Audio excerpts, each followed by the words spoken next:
Welcome back to another special episode of the Kansas City Commercial Real Estate Market Pulse. This is our property spotlight series, and I'm joined by the newest team member here at Midwest Commercial Real Estate Advisors, Parker Williams. Parker, how's it going today, man? It's going great. I'm glad to be here. Yeah, well, you're going to be all over the place in social media here soon and working on new listings. So just give the audience and the listeners a little bit of background about you, what you're going to be specifically focused on, and maybe a fun fact about Parker Williams.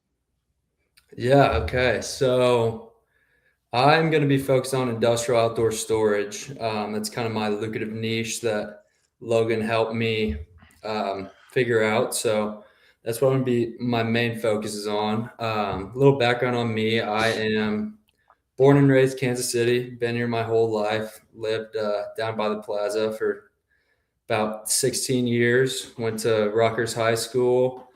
Fun fact is I went to KU and Mizzou, so I kind of hit both sides there. So. Oh boy. Wow. That's gonna ruffle some people's feathers. Yeah. Okay. So tell us, KU, MU, which one do you actually resonate with and, I guess associate with? Yeah, so it's kind of hard because my mom went to KU, or my dad went to KU, my mom went to MU. Yep. But I spent more time at MU, and I had my brother there and 4 cousins. So I'd say I probably resonate a little bit more with Mizzou. There we go. Yeah, well, Missouri boy over here, true and true, Jefferson City, went growing up to a lot of the MU football games, basketball games. Well, we're super stoked to have you here on the team here at Midwest Commercial Real Estate Advisors. Hey, guys, I don't know anybody else in the country coming out live talking about their new listings, and we're going to be doing this quite regularly over the next few weeks. The team's been working on over $90 million of new listings, bringing those to the market. We have $50 million in escrow right now, got $55 million done at the beginning over the first 2 quarters of this year. So please do reach out to us. We're super stoked about this opportunity that we're presenting today. So let me get this up on the screen for everybody. And if you have questions, feel free to drop them into the chat. I see people live here on the call. So if you got questions about residual land value analysis, doing a development deal, figuring out how to do a development deal, drop them in the chat. We definitely want to answer those live. So Parker Williams, tell us a little bit about our newest listing and what do we have here for folks? Yeah, so this is a 8.74 acre mixed use development opportunity out southwest corner of 191st and Ridgeview in Spring Hill. So what makes it kind of unique is that it's already dual zoned for both commercial and multifamily. So for a developer, they have a lot of flexibility, and it's also in one of the fastest growing areas in Johnson County. So it's a pretty exciting opportunity. Yeah, most definitely. It's been developed. A lot of land has been developed around there. We'll get into the property description as well as the location in depth. Here's what we're covering today. So we've organized kind of our presentation into 16 key sections to walk you through everything that you're going to need to know about this property. So kind of the first half is going to cover the property fundamentals, what it is, where it's located, what makes it special, and the current market context. And then we're going to kind of transition into understanding the zoning details, what the uses are permitted both under CP2 and the RP4 designations. And then the second half is going to focus on the development opportunity itself. All right. So the commercial and the residential programs that we're proposing, the timeline to get your entitlements, and the transaction details. So very excited about that. I think it's going to be very, just comprehensive. And if you are interested in learning more about this land, you can do a few different things. You can definitely search it, but without an address, it's a little bit harder to search. Okay. So if you head over to our website, www.mwcreadvisors.com, hit the listings, you will find the listing there. You can find it on Crexy. We'll make sure that we drop it into the comments here so everybody has access to that as well. But we have it on Crexy and LoopNet, so you have the opportunity to do that. In regards to due diligence materials, we have kind of the zoning regulations in our deal file. We also have the master plan development. So one thing that we're going to talk about on this project is the fact that it is right next to the elementary school, middle school, single family homes, and a developed area. So you're walking into already current demand at the property. Parker talked a little bit about the property at a glance, right? We're asking $1.395 for this land. So that's about $159,000 per gross acre. If you are interested in our full residual land value analysis, feel free to reach out to us. We can send that to you. It tends to confuse a lot of different people, and we don't like to just send it out because we need to kind of control the assumptions that have been made. But we have about 7.35 acres of net developable land, okay? And it's split between two zoning designations. So CP2, around 11,000 square feet of commercial space, and RP4 on the residential side. If you'd like to talk with our civil engineers that we worked with, we can get you in touch with Justin Milburn at Milburn Engineering, okay? And all utilities are nearby, right? So the site sits at a signalized intersection of 191st Street and Ridgeview Road, so it has excellent visibility and access. This is in Johnson County, Kansas, a coveted county in the Kansas side. The last thing I'll mention is this property could qualify for RHID, or Reinvestment Housing Incentive District benefits, with Spring Hill already providing a precedent for this type of development. So if you know about RHID, it can be extremely beneficial in regards to subsidizing your development costs at a high level through the incremental tax revenue that you are going to generate from this development. You will be paid back a portion of your land cost and your infrastructure costs. And so there's precedent that's been set. You can look at different development agreements that different cities have put together, but it's a very powerful mechanism to help deals pencil in today's environment. Okay, so next off, I want to get over to the location. Parker, tell us a little bit about where this is located. Yeah, so it's there in Spring Hill. It's in one of the fastest growing areas of Johnson County. So as you can see nearby, there's not too many commercial options available, like restaurants and retail like that. So I think that's pretty exciting for the availability to put that there, just with all the housing and the roofs. I think there's just going to be a high demand for that. Yeah, most definitely. And I think that even before we get into Spring Hill, we should tell you a little bit about the county that it sits in, because the county is the reason everything else is happening in Spring Hill, and it makes it make sense. So Johnson County, Kansas is the wealthiest county in the state, and it's one of the top 100 wealthiest counties in the entire United States, believe it or not. 637,000 people in that county, median household income of $109,000 a year, and the median home value of $429,000 a year. So it's not really a secondary market. It's one of the strongest suburban economies in the middle of the country. I mean, the county is home to Garmin, Black & Veatch, Sprint's legacy campus, which is now Asperia, Farmers Insurance, used to be Cerner, now it's Oracle, and dozens of other Fortune 500 regional headquarters. These are not just call centers. These are engineering firms and tech companies and financial services operations that are paying six-figure salaries. So that workforce that lives in Johnson County is educated, well compensated, and it's growing. Okay, it's not far from Overland Park, which is the county seat. That has 200,000 people and a median household income of $105,000. That city is fully built out. Land is expensive, and the new development is expensive. So the path of growth really has one direction it can go, and it's south to Spring Hill, right? And so that southward growth follows one road, and it's US 169. You can see it right here on the screen, and that road connects everything. It runs directly downtown Kansas City, through Overland Park, through Olathe, through Gardner, through Spring Hill, and it keeps going south to Miami County. This is the growth spine of the Kansas City Metro's southern corridor. So every city along this road has grown. So the further south you go, the earlier in the growth cycle you are. Olathe has 150,000 people, right? And Gardner has 27,000 people, and it's got a lot of development going on as an intermodal industrial hub. And then you hit Spring Hill. All right. So here's kind of the sequence that you need to understand from a location standpoint. Overland Park was the story of the 1990s.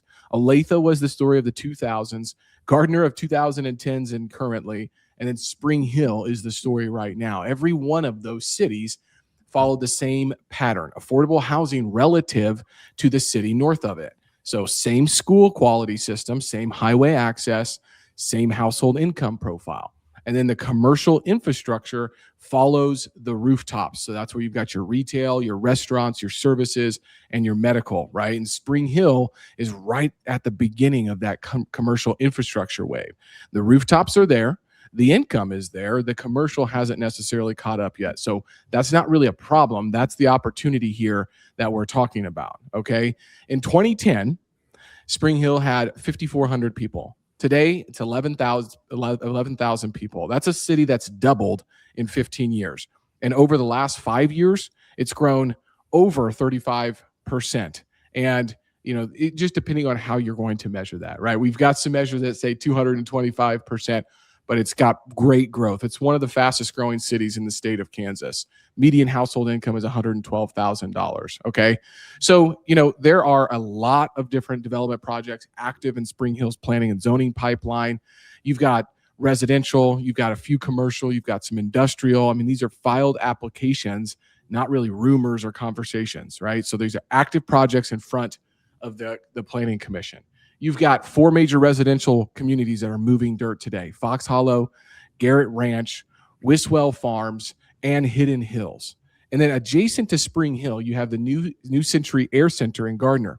And they just began construction on a large, square foot corporate aviation facility. So this is driven a lot by industrial and logistics development, which is accelerating along the same corridor. Okay. So very exciting opportunity in regards to this. But let me just put kind of the close on Spring Hill in one sentence. It's the last affordable entry point on the strongest growth corridor in the wealthiest county in Kansas. And the commercial infrastructure is 12 to 24 months behind where the population already is. That gap, that's the investment thesis, but it's not going to stay open forever. So it's about 25 miles south of downtown Kansas City, right on US 169. You've probably driven past it on the way to somewhere else. A lot of people have, and we believe that is about to change. So hopefully that gives you a good overview of the location and what we're talking about in regards to the growth of Spring Hill. All right. Now, what I want to talk next about, Parker, is some of the property investment highlights of this deal. So you kind of mentioned a few of these, but let's talk through each one of these at length and just discuss why this would be a rare opportunity for a new developer. Right. So with the dual zone platform, I think they'll just complement each other very well. So you have the multifamily that's going to be bringing in customers to the commercial space, and then you have the commercial space making the residential component more attractive. So they just kind of go hand in hand on that front. And then all utilities nearby, that just kind of gives the developer a head start on that. And yeah, they always talk about, growth is going to follow the utilities and more importantly, the sewers. And that's very true here as well. I mean, we have houses, we have schools right on this corridor. So you'll see on this 8.74 acres, it's the hard corner, the southwest corner of 191st and South Ridgeview Road. Everything around it is developed. So utilities are there 100%. Over 1,000 new homes being built nearby. That's incredible. And again, I just want to double click on the RHID eligibility. There is the city of Spring Hill has already been working on an RHID in this exact corridor. So, they have the precedent. You're not going to be the first developer to go in there talking about reinvestment housing incentive districts. So great job there. Some property highlights as well. One thing I will just say about this property, we're going to get to that here in a second, is the vehicles per day. Okay. So 191st Street, somewhere between 12 and 18,000 vehicles per day. Ridgeview Road, 5 to 10,000 vehicles per day. So even though it's a little bit farther south, there's still a lot of traffic right here on this corridor. So that hard corner is going to be an incredible opportunity for the commercial side and for the residential side, being able to walk to the elementary school, to the middle school, and a short drive or a bike ride. I know all you guys got them e-bikes out there now.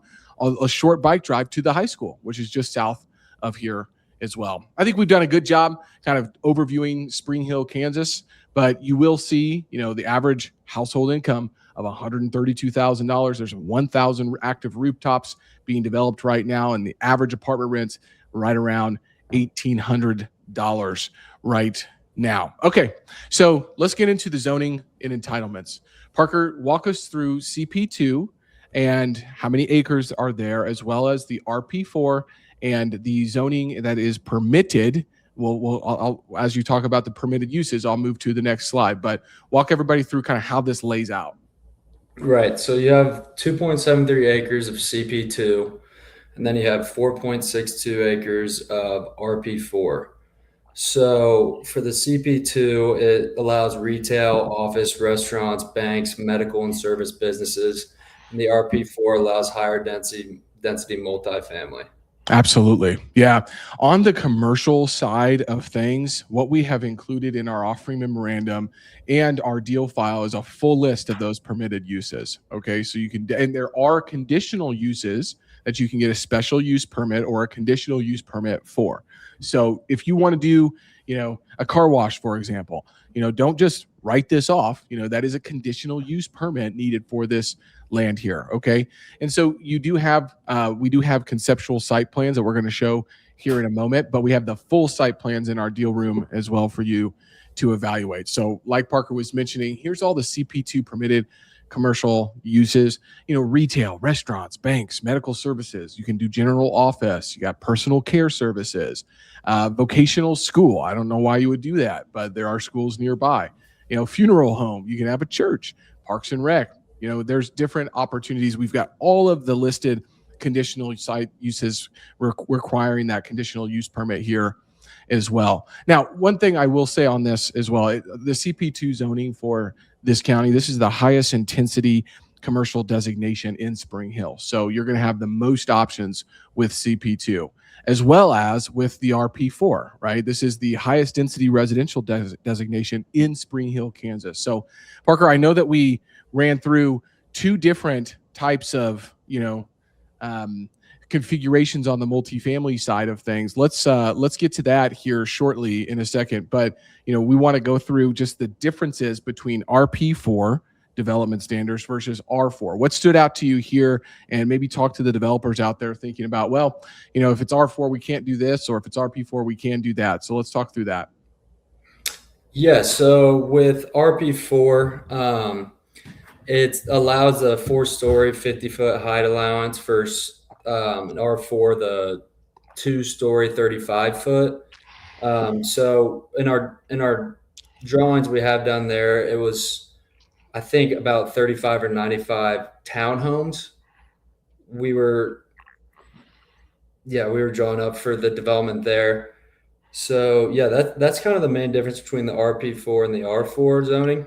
Absolutely. So being RP4 allows you to have different setbacks. You have smaller minimum lot sizes. You can get up to 96 units, we believe, on this space with a clubhouse and a pool.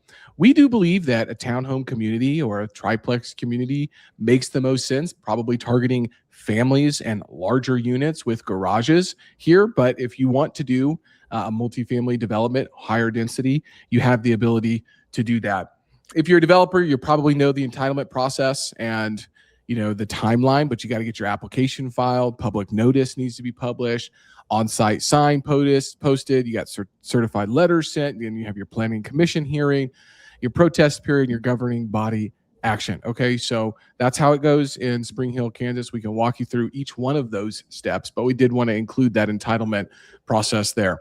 Walking through the development program on the commercial side, what we've laid out is kind of 3 different buildings here. Building A being a multi-shop retail, building B some sort of bank or financial kind of pad, and then building C a QSR or fast food restaurant. So that's what we've got planned. You can see that here. I know these pictures are a little small, but if you reach out to us, we can send you the full concept plans prepared by Milburn Engineering. They do a lot of work in this corridor, so happy to put you in touch with those individuals as well. One thing I will say about this is I love the opportunity to, think about getting RHID for your multifamily, as well as, buying the commercial side of things. And I know that a lot of times those developers could be different people, right? You might be a commercial developer, you might be a residential developer. Reach out to us. We've got some flexibility here. The owners are flexible, they understand that, but it does make a lot of sense from a mixed use standpoint to be able to get your residential in there, and you're going to be able to show your retailers, your banks, your QSRs, that you just created another density of 150 to 250 plus people in this corridor. So again, two different configurations: a lower density 12 building distributed density here, and then a higher density 4 building consolidated factor right there as well, with a clubhouse and a pool. Okay, so we've walked through that on the residential program, but we wanted to just go through it in detail right here on the offering memorandum. All right. So the last thing that I want to just kind of bring up on this deal, Parker, I'll let you kind of wrap this up. We'd like to keep these episodes a little bit shorter, is if you can see the yellow shaded section here, we do have an easement for the utility power lines going above that. So we lose some developable acreage there. So like we mentioned, the property is 8.74 acres, but we have 7.35 developable acres. So you can kind of see that yellow shaded section here. That's where the overhead easement for the power lines are at, as well as drive lanes for this site plan. All right. Again, we are asking $1.395 million for this 8.74 acres. The price per gross acre is $159,000. Parker, point them in the right direction if they want to get more information and talk to you about doing their next development opportunity with you here. Yeah. Give me a call anytime at 816-499-3442. I'm happy to talk to anybody about this or any other commercial real estate needs, or if you're just interested in learning more. Yeah. You can find us at www.mwcreadvisors.com. You're going to be seeing a whole lot more of Parker Williams here in the near future. He's got his hands full, busy with new listings, new opportunities. So thanks for tuning in for another episode of the Kansas City Commercial Real Estate Market Pulse. This is our Property Spotlight series. 191st Street, South Ridgeview Road, 8.74 acres of mixed-use prime development opportunity at $1.395 million. Reach out to us. We'll get you the listing link. We'll get you the offering memorandum that we covered here today and get you access to our deal file. Parker, great job on your first episode, man. Thank you. Thank you. Thank you all again for tuning in. We'll be live, I'm sure, again here soon. Talk to you later.